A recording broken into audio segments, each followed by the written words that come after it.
eu estou aqui na idade de facilitadora. Eu preparei o trabalho, vou preparar todos os nossos encontros, mas a minha função é de facilitar, é de conduzir, entre aspas, né? E de facilitar. Mas todos nós aqui estamos no mesmo nível, por isso estamos reunidos, né? Caso contrário, eu não estaria aqui. Então, aqui não tem quem sabe mais, quem sabe menos. Tem quem estudou primeiro, né? E por isso pode nos ajudar, enfim. Então, é um trabalho de equipe, certo? Posso contar com todos vocês? Ok. Sei que estão sem som, né? Mas eu vou contar mesmo assim, tá? Bom, o título da obra é O Céu e o Inferno, ou A Justiça Divina segundo o Espiritismo. E esse título chama atenção, né? Porque a obra é montada, né? É construída em duas partes. A primeira parte é, basicamente, podemos dizer que teoria, é uma obra científica, é uma obra filosófica e é também espírita, né? É também religião.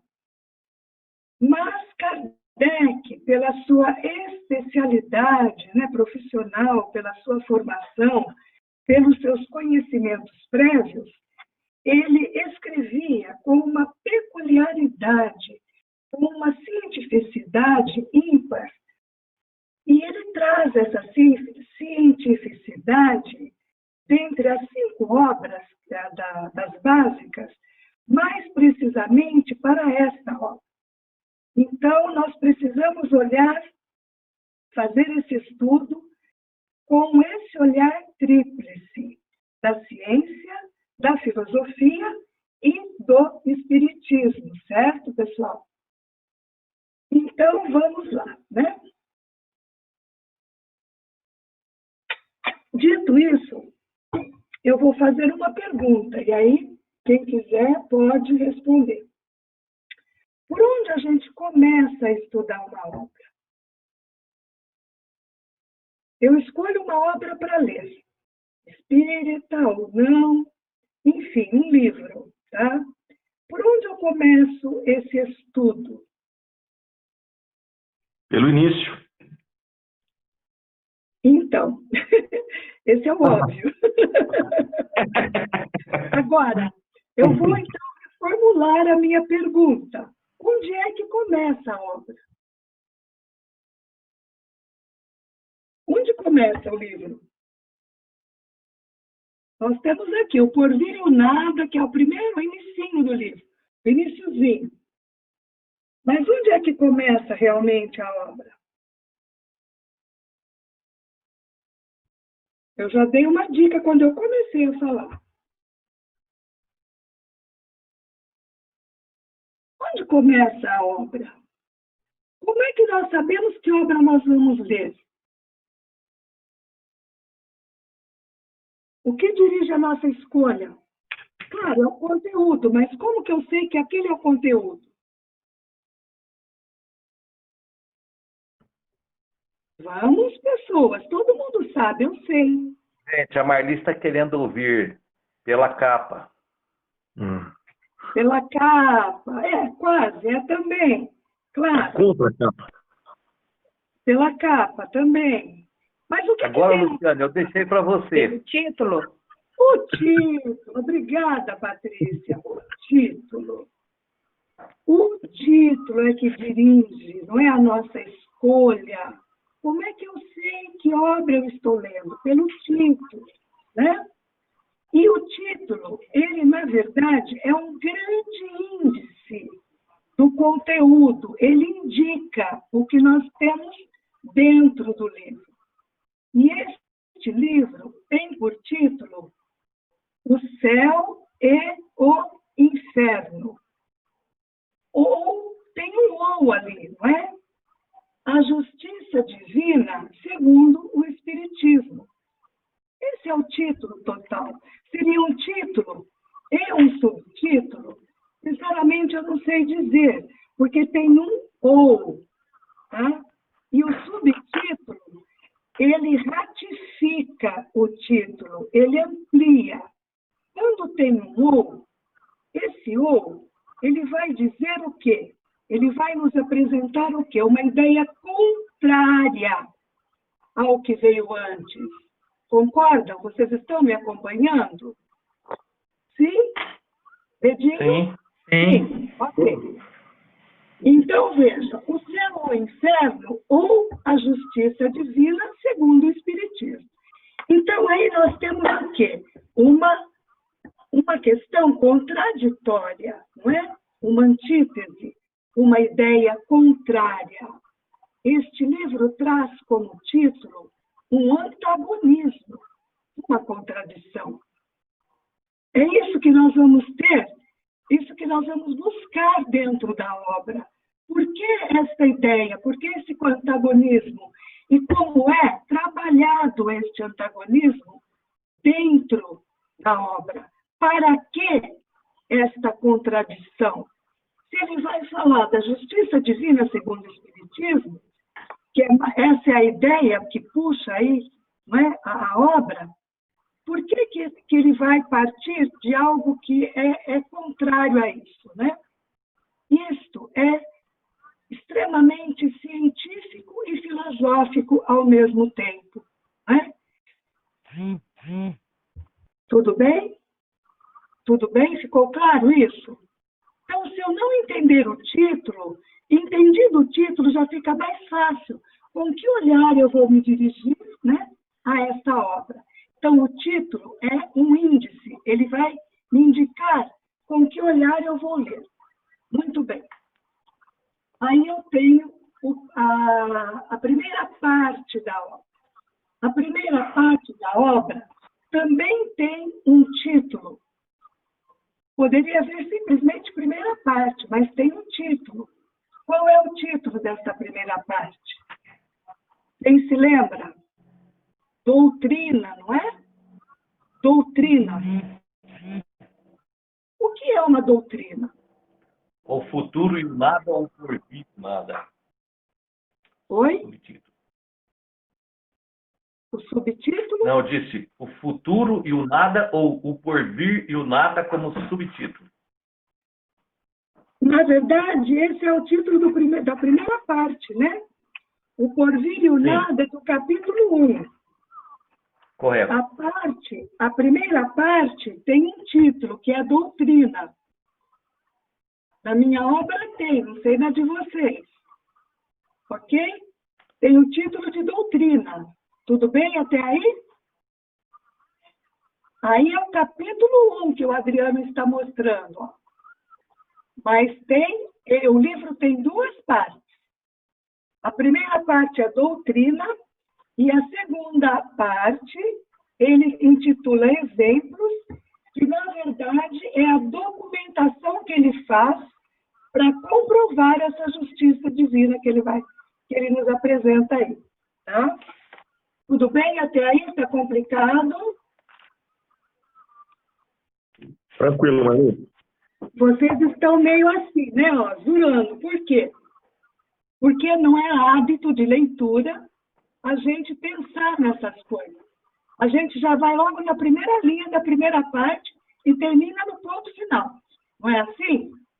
Não. Nós precisamos começar a nossa reflexão antes disso. Entender. Porque isso são índices para nós. Então, vejam bem, a primeira parte, ela se intitula doutrina. E o que é doutrina? O que é uma doutrina? Uma doutrina é um corpo de ideias, de princípios, de valores, não é verdade? Que poderá se impor para um grupo, para uma família.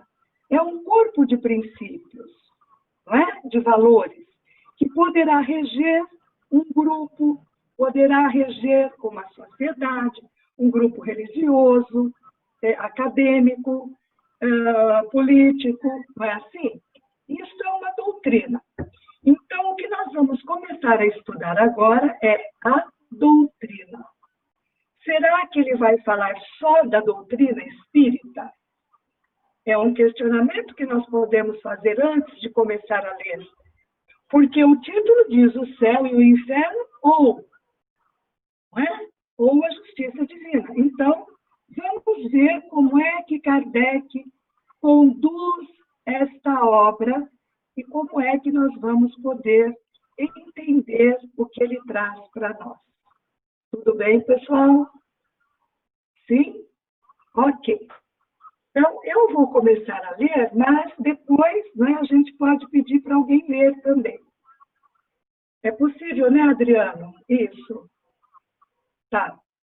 Então, vamos lá. Sim, possível. Tá. O título do primeiro capítulo é O Porvir e o Nada. Bom, o que é porvir? O nada é mais comum, nada é o vácuo, é o vazio, é a nulidade. E o porvir?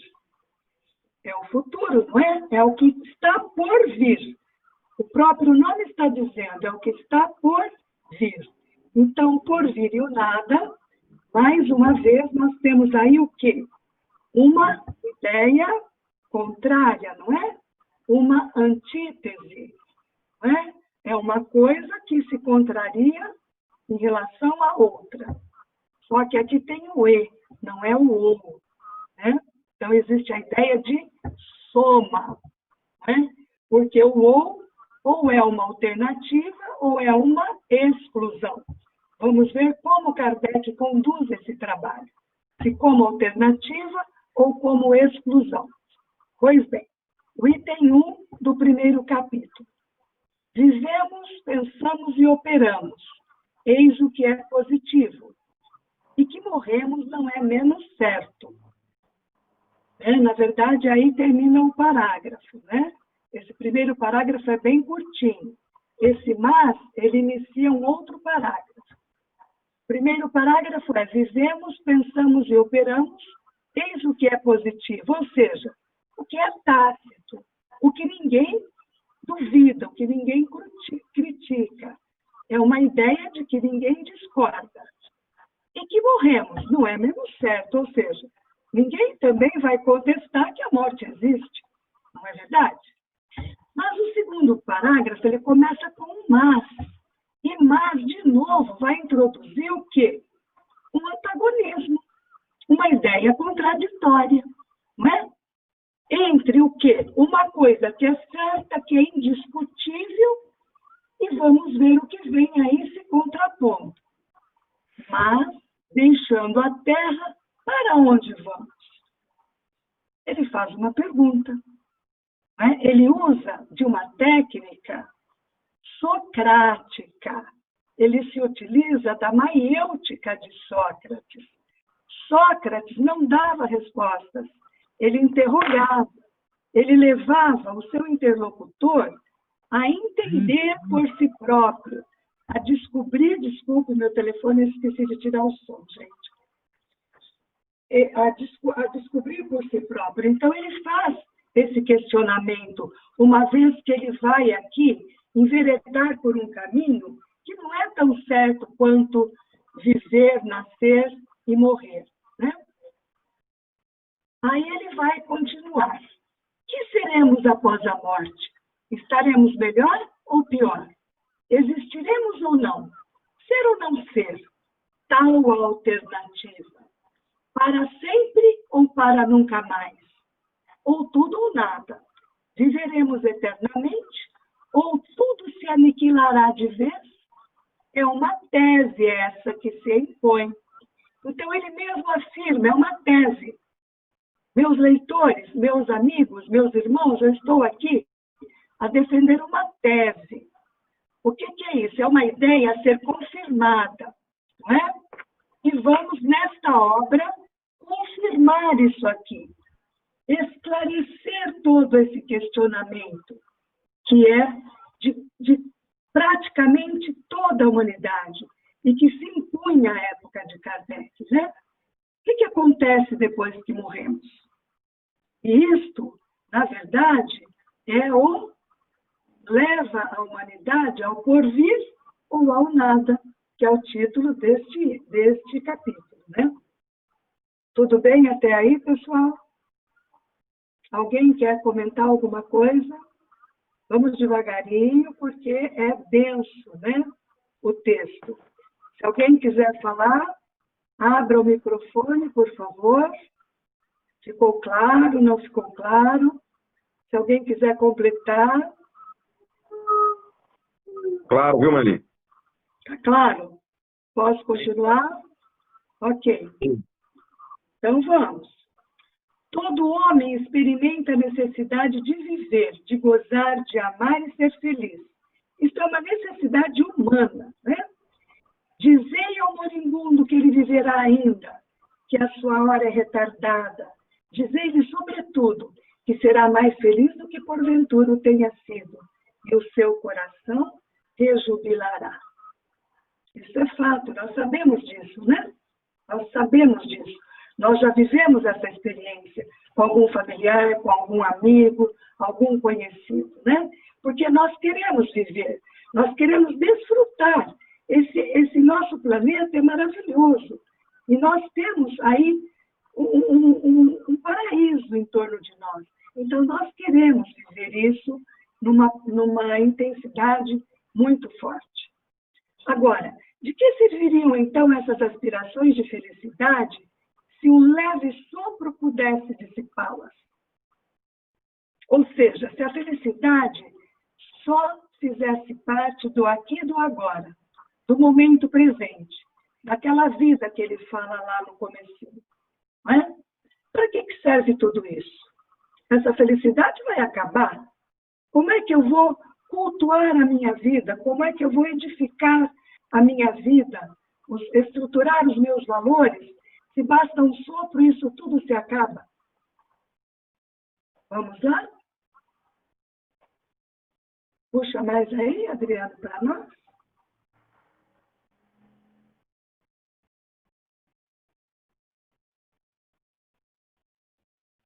Ok.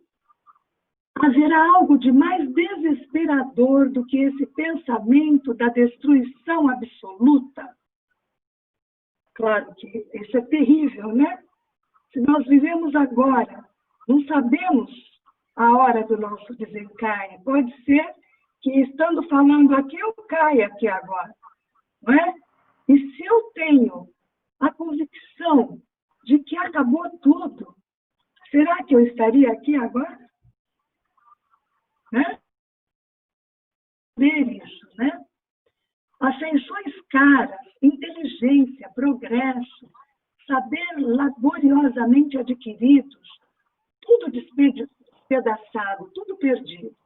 De nada nos serviria, portanto, qualquer esforço na repressão das paixões, da fadiga para nos ilustrarmos, de devotamento à causa do progresso, desde que de tudo isso nada aproveitássemos, predominando o pensamento de que amanhã mesmo, talvez, de nada nos serviria tudo isso.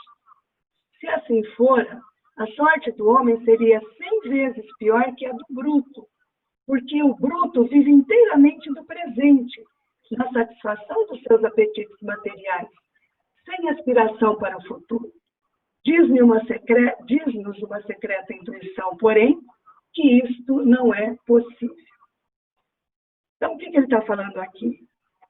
Que seria preferível, se tudo acabar aqui e agora, que sejamos brutos, que não nos esforcemos para nos melhorar, para convivermos melhor em paz, para termos mais esclarecimentos, não é? Fortalecer o nosso interno, já que a gente não acredita no espírito, né?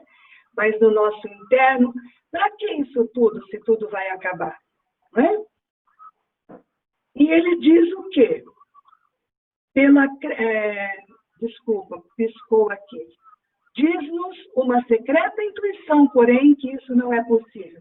Ele não diz que essa secreta intuição é apenas dele. Ele diz que todos nós trazemos essa intuição dentro de nós. Não é? Essa intuição é uma intuição, é algo leve, é algo sutil. Porque, no fundo, todos nós, se hoje espíritas, não duvidamos mais em hipótese alguma, se que é assim, né? Já duvidamos no passado.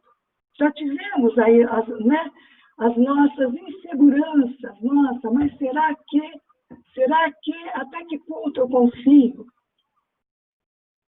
Mas lá no fundinho nós sabemos, né? Porque se nós somos criados pelo Pai, Ele nos deu ali um sopro de intuição. Para quê? Para que a gente possa trabalhar isso, para que a gente possa desenvolver isso. E é isso que Kardec, então, nessa obra, vai nos ajudar, né? Então, aqui ele está introduzindo o porvir e o nada, né? O porvir, ele coloca agora aqui, nesta secreta intuição. Ele deixa em aberto que ele vai ainda desenvolver essa ideia. Gente, são 20h52, eu não acredito. Não pode ser. Passa rápido o tempo, né?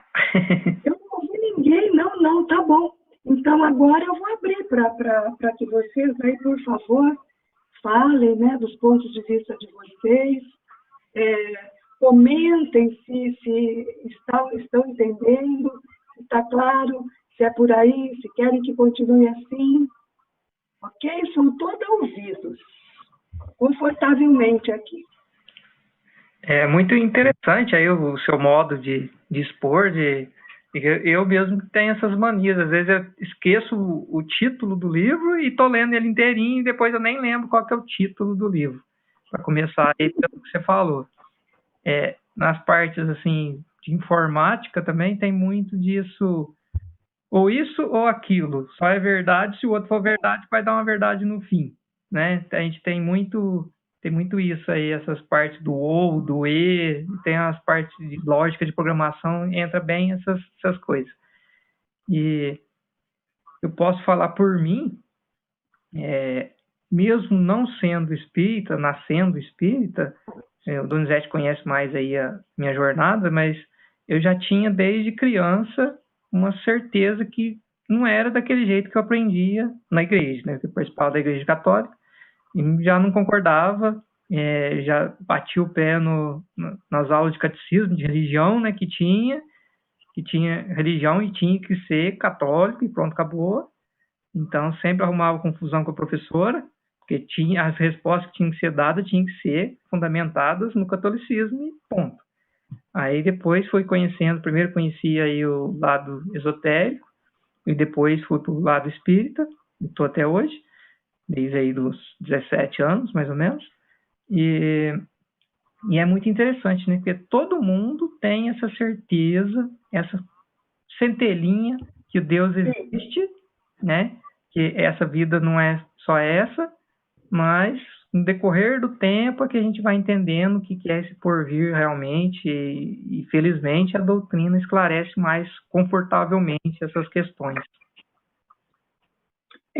As religiões outras, né, cristãs, elas falam da existência de Deus, mas elas não esclarecem o pós-morte, né? O pós-morte. E essa dúvida persiste. A gente não fica claro. Minha mãe era católica fervorosa, eu nasci católica e me mantive há 30 anos apenas, eu sou espírita. Mas a minha mãe, ela dizia assim, morreu, acabou tudo. Tudo acaba com a morte. Quer dizer, ela tinha essa certeza. Morreu, acabou. É pó. Quer dizer, como pode ser? Né? Como é que fica isso aí? Né? Então, eu tinha minhas dúvidas. Tanto é que eu fui buscar. Mas entender isso realmente, a gente só vai entender com o espiritismo. Né? Não tenho aqui. Bom, não sei se não tem outra. Eu não conheço. Porque também não vou buscar. Eu estou satisfeita. Eu busquei até 30 anos atrás, né? Obrigada, Adriana. Marli. Oi, Doni? É o Luciano. Luciano, tá. Desculpe, Luciano. Imagina que isso. É interessante que o método que Allan Kardec usa, as antíteses, né, como você bem disse, eles fazem uma provocação ao leitor ao raciocínio, né, sim, ao convencimento pela lógica, né? E sim, vai provocando de um jeito que o cara é obrigado a pensar, não tem jeito, né? sim, sim. É obrigado a pensar. É exatamente a maiêutica de Sócrates, né? Sócrates não dava respostas. A uma pergunta, ele respondia com outra pergunta. E aí o seu discípulo, ele era obrigado a buscar nele mesmo o entendimento, né? É isso mesmo. Então, E é não é uma obra para uma a gente doutrina, né, ler. Marli? Oi? Que é um diferencial da doutrina espírita, né? A fé É. raciocinada, né? É para nós pensarmos mesmo, né? Então, ler só sem essa reflexão, essa introspecção, não nos basta, né? Não nos basta. A gente lê, vai lendo, mas depois tem que voltar e estudar mesmo. Quem mais? Um minutinho para a gente encerrar.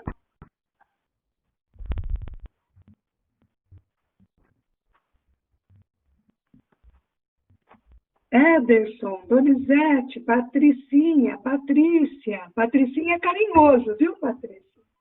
Pati.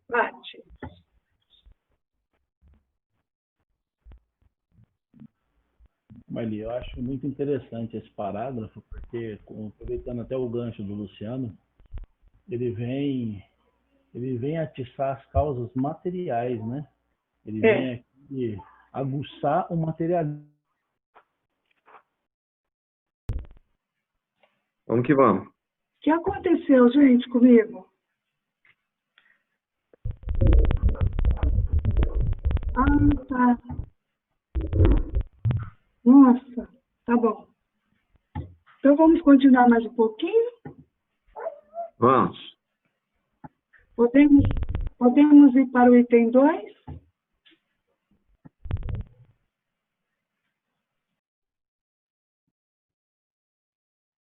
Então vamos. 2. Pela crença em um nada, o homem concentra todos os seus pensamentos forçosamente na vida presente. Então, o que ele está falando? Que quando depois da morte, né, depois do desencarne, não temos mais nada que esperar, é o fim de tudo, nós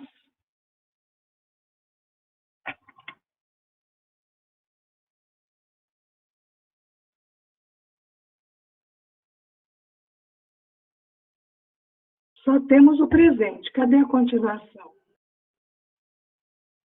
Está aqui, logicamente, agora? Sim, tá aí. Tá. Logicamente, não se explicaria a preocupação de um futuro que não se espera. Não é? Por que eu vou me preocupar? Que futuro? Qual é o porvir? Se não tem mais nada que esperar, acabou tudo. Né?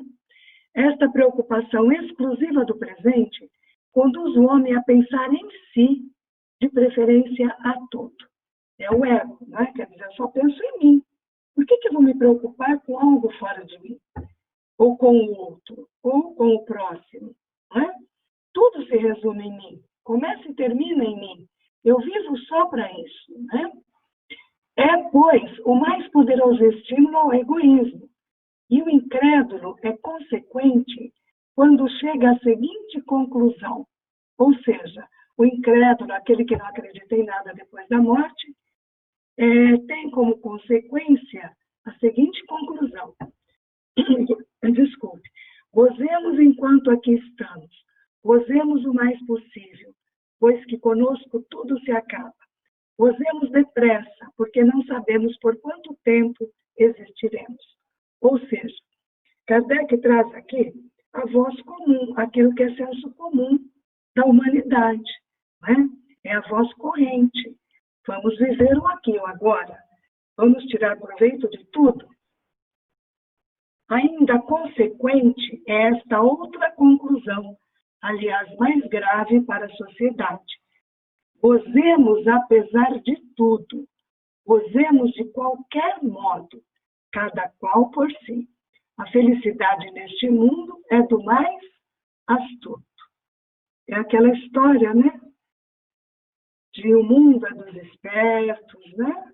Então, ao esperto cabe ser feliz. Aquele que passa por cima do outro e vai levando tudo de arrastão, é porque ele tem que viver tudo no aqui e no agora. E se o respeito humano contém alguns seres, ou seja, se o respeito humano segura, né, contém aí no sentido de segurar, de reter alguns seres, que freio haverá para os que nada temem? Então, se nem toda a humanidade, graças a Deus, nunca foi um totalitarismo, que, na verdade, viveu esse niilismo que ele vai falar depois, né? Que é o total vazio, é o nada, é o vácuo. É claro que nós tivemos sempre alguém que confia no Pai e que, em toda a época da humanidade, essa fagulha sempre esteve acesa dentro do homem, né? Mas e aqueles que nada temem? Como é que eles ficam? Ou por não serem esclarecidos, não é? Ou por, na verdade, acreditar nessa doutrina, né, que prega o nada, o niilismo. Né? Acreditam estes últimos, ou seja, esses que não acreditam no porvir, que as leis humanas não atingem senão os ineptos, ou seja, os ignorantes, e assim empregam todo o seu engenho no melhor meio de a elas se esquivarem.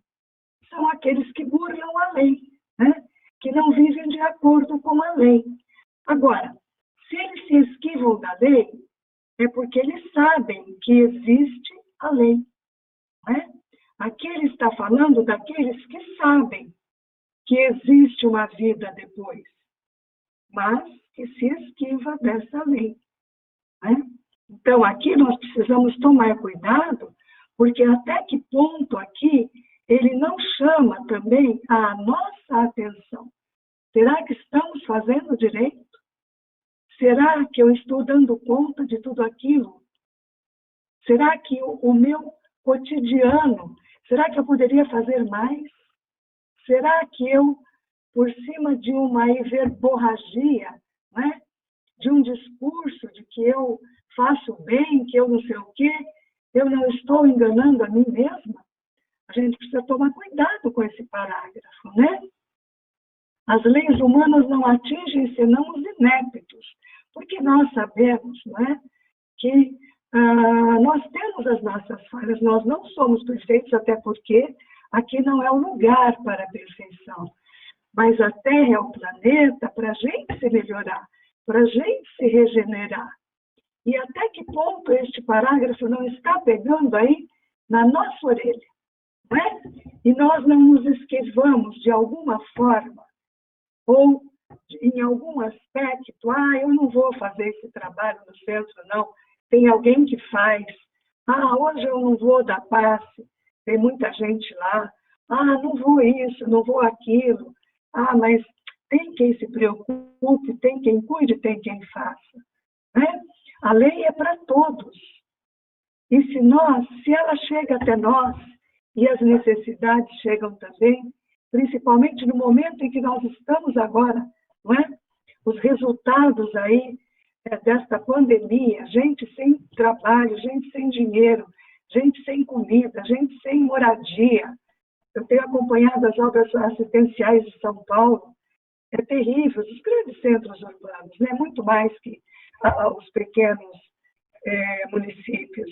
Então, será que este parágrafo não está chamando a nossa atenção? É uma questão para a gente pensar aqui, né? Ok? Concordo? Que aqui diz respeito a nós, até porque este livro, ele é para que nós reflitamos, né? E façamos uma revisão na nossa consciência. Ok? Tudo bem? Alguma dúvida? Pessoal, se houver qualquer coisa, tá? Falem, por favor. Eu acho que não foi uma boa fechar o microfone, Adriano. Pode abrir mais um pouquinho, então, Adriano, por favor? Abro sim, pode deixar.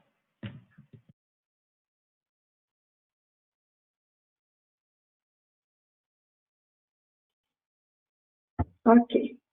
Então, vejam.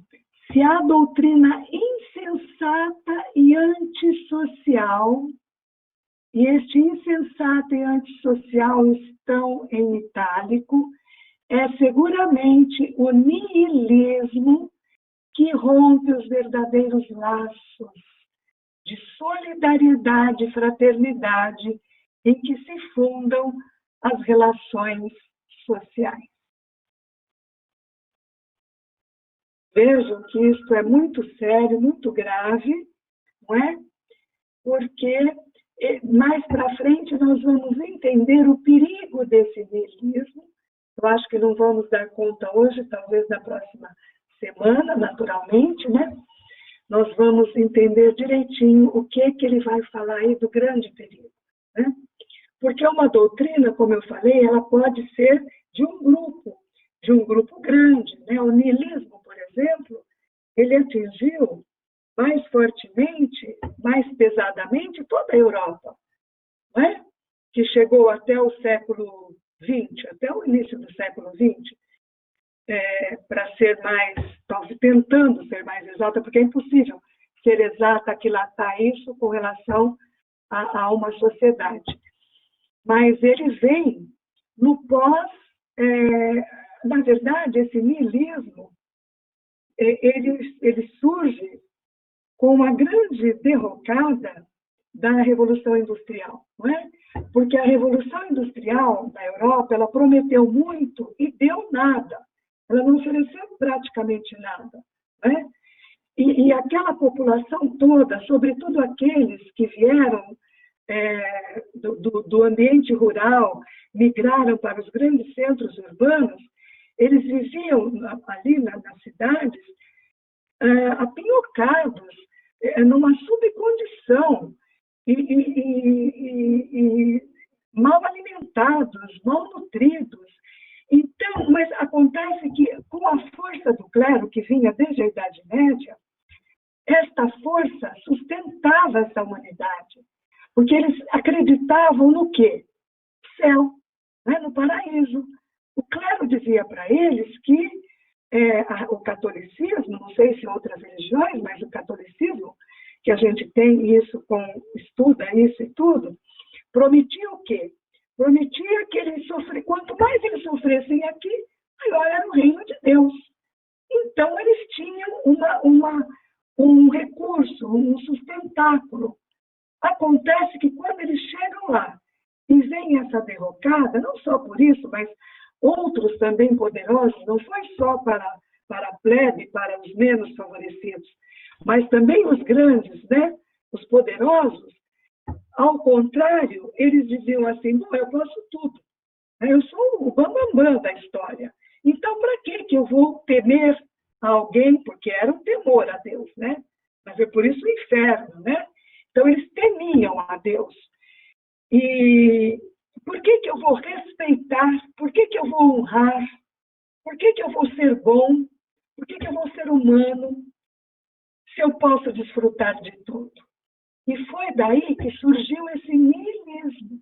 Viver tudo o que o dinheiro pode me dar. Tudo o que eu posso comprar. Passando por cima de quem estiver. Por quê? Porque eu é que importa. É o ego acima de qualquer coisa. Isto foi o niilismo.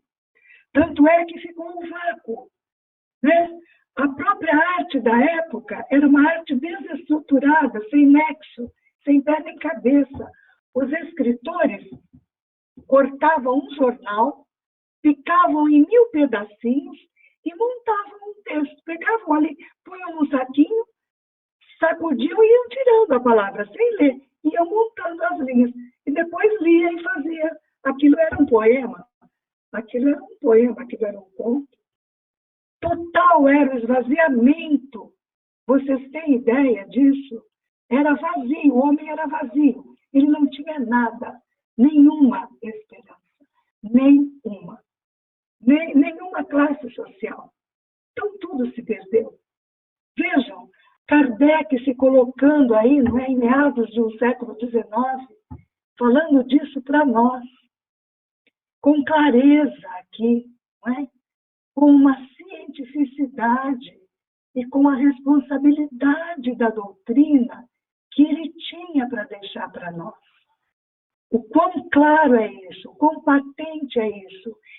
E quantos de nós ainda não traz aí esse esvaziamento, muitas vezes, diante de uma dificuldade, talvez, diante de uma decepção, não é? De uma situação que não esperamos, principalmente diante do inesperado.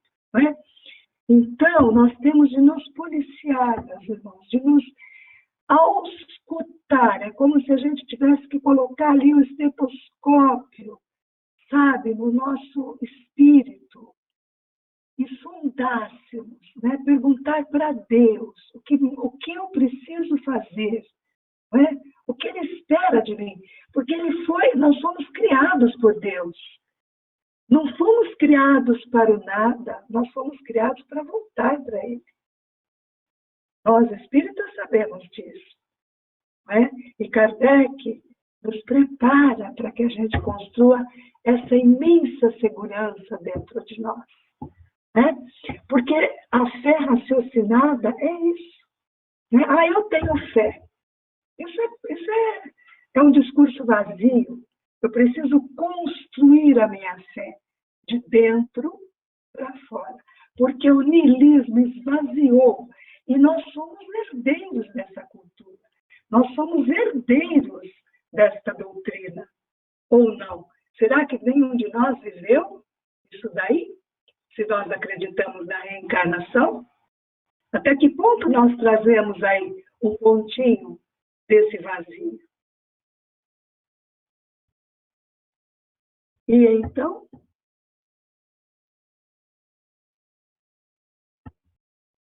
o que me dizem? Eu falo muito, né? Eu sei. Preciso me policiar. Está indo bem, Marli, muito bom. Vocês estão tão quietinhos. Falem comigo, por favor. Misericórdia aí, vamos lá, sejam... Quando a professora é boa, os alunos ficam quietos, não prestando atenção, geralmente. Tá bom. Mas... Não, mas eu sempre gostei dessa interlocução, tá? A minha aula nunca foi silenciosa. Eu punha fogo na plateia.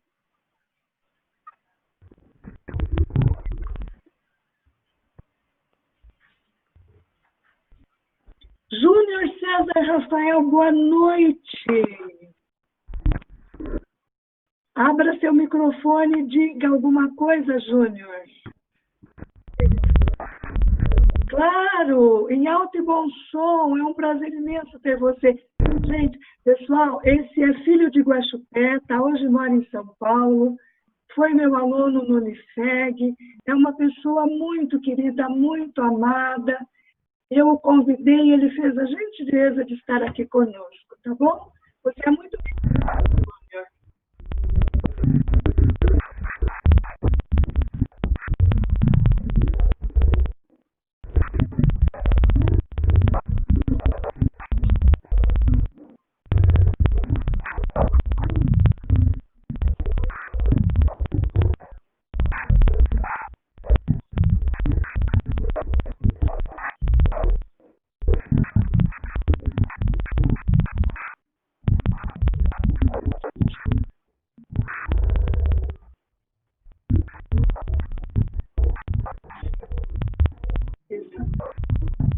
Exato. Nós entramos no texto, né? Entramos. E como você sabe muito bem, eu não só entro, como me empolgo com ele.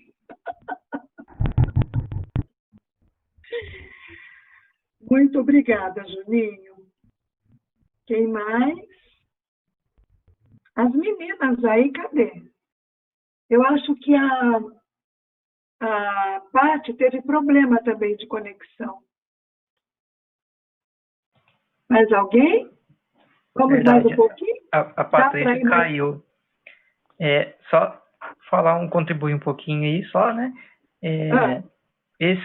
a crença no nada é totalmente favorável à pessoa não fazer nada da vida. Porque se ela crê na existência do nada posterior, para que ser bom, né? Igual tá falando aí. Para que fazer alguma coisa? Sim. E às vezes vai debater, conversar um pouco. Eu falo assim, eu não sou muito de debater com as pessoas sobre crença, mas você vai dialogar um pouquinho. Aí você faz uma pergunta simples. Mas se você acredita no nada, para que você estudar? Para que você tentar ser bom? Para que ser caridoso? Não tem sentido. Nada tem sentido. Se não tiver a existência... Quando você acredita no porvir, pelo menos, já é alguma coisa. Já é um princípio. Já é um começo, né? Aí a pessoa, ou ela tem a pena eterna, ou ela tem o benefício eterno, ela já está acreditando em alguma coisa, ela vai tentar se melhorar. Aí já faz um pouquinho mais de sentido. Agora, a pessoa que acredita no nada, ela não tem como ela evoluir. É claro que a gente já passou por isso também, e a gente carrega em nós aí o egoísmo, tanto é que estamos aqui no Provas e Expiações até hoje, por causa disso, né? A gente tem esse domínio ainda do egoísmo que é o orgulho, né? Que é muito falado aí, mas principalmente nesse egoísmo de pensar em si. Então, todos nós temos isso aí, igual você falou aí, para pensar, porque todo mundo tem centelha de egoísmo em si, com certeza. Sim. É muito não vou falar muito não, porque eu fico falando muito. Mas olha, é para falar, Adriano, tá? É para falar. Olha aí, eu já fiquei rouca, tá? Adriano. Pode. Fala aí, Luciano. É interessante o que você está falando, né? Chega a ser uma baita de uma muleta para quem não quer mudar de vida, não ter para não ter uma reforma íntima, né? A pessoa usa isso como muleta, né? É isso mesmo. E mudar é difícil, né? Mudar é complicado, mudar é doloroso, né? E muitas vezes a pessoa se furta a isso usando o niilismo aí como muleta. A mudança é um processo, mas é preciso querer, né? Sim. E querendo, você se propõe. E é um processo lento, doloroso, mas que ele acontece. O resultado é, assim, gratificante, né? Quando nós mudamos. Dentro da doutrina, é muito bom, muito bom. Ali foge até a lógica, né? Como o Adriano falou, é absurdo a gente ter tudo isso pro nada, né? Sim. Não tem lógica, realmente é um absurdo. O niilismo é uma questão assim que é o vácuo, né? E realmente chega a ser absurdo mesmo, é absurdo. Um vácuo de inteligência também, né? Sim, com certeza. A pessoa é muito triste, porque o que fazer com essas pessoas, né? Como trabalhar? Bom, pessoal, eu acho que o nosso horário, né, deu. Eu quero agradecer, assim, posso ir para o final, Donizete? Por favor, minha irmã. Então, eu quero agradecer muito, muito, muito a colaboração de todos vocês, a presença, a participação, e estou aberta para os comentários, podem mandar no meu celular o que precisa melhorar, o que precisa mudar, se a gente vai continuar mais um pouco assim. Fiquem à vontade, porque nós estamos aqui inaugurando, não é?